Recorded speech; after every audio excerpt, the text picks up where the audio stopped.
Merchandising, merchandising. Go to teespring.com and make sure you get you a Goods T-shirt. It's where the real money's made on YouTube, not on the AdSense or all the Patreons. We need you to go and buy a shirt. That way we're no longer poor.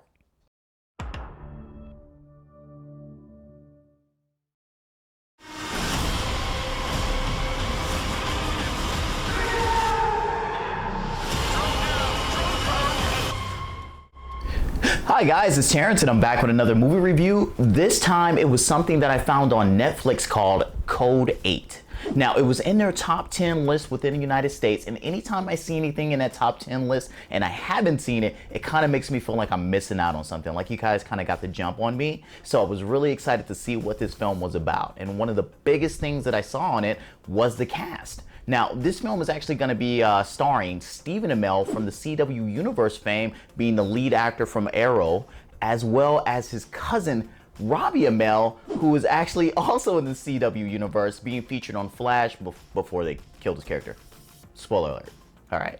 Another big person here that I thought was interesting is that we're going to get Sung Kang. And if you're familiar with Netflix and his TV shows, then you're familiar with him being on Altered Carbon Season 1 and being heavily featured in Season 2 of that show itself with Anthony Mackie. If you're a fan of Fast and the Furious, then you'll remember him as Han, being featured through all the Fast movies, even the bad ones. But those were the biggest names right now that really made me say, like, I kind of want to see exactly what this film is about. This film is directed by Jeff Chan, who is known for more of doing short films. So this is probably the biggest property that he's had, and I really like seeing kind of like new and upcoming directors to kind of see the new, fresh eyes that they bring to the movie industry, because those ones, it's like they do something a little bit different. So all of that together really got me excited about watching this film. So let's talk about the plot. Now, the plot of this film is that there is a segment of people that are born with genetic mutations that manifest themselves into superpowers. And the rest of the world is either prejudiced, fearful, or hateful of these individuals with these superpowers, and they kind of have to deal with kind of living their lives like that. Now, I know what you're saying. That is the plot of X-Men, and I'm going to say, yeah, it is. Because I almost read it to you word for word from X-Men, but it's also the plot of Code 8. Which I guess you can kind of say is playing homage to X-Men, but I will say that they kind of did a lot of that because there's a lot of X-Men themes going in this movie, but they do deal with more of a darker side to it. If you're a fan of the X-Men, then you're familiar with the Morlocks and how the Morlocks have to live outside of society because they don't look pretty like the regular X-Men characters do, and they kind of live in the shadows and up under the ground. These don't go that dark.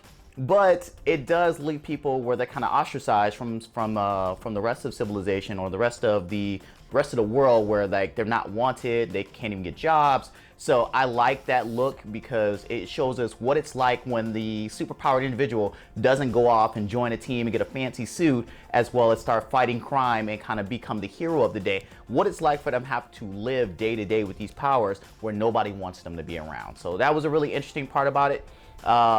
In a sense, too, that's what plays into the story of this film, is that it causes the Robbie Amell character, name someone, the Robbie Amell character to have to be forced into like a money heist with the Stephen Amell character to kind of help out his family, for them to kind of make it through. So that itself, I like the darker look, but it does, once again, with all the X-Men themes, kind of making me think like, is this like an X-Men spinoff? Is this like the knockoff New Mutants?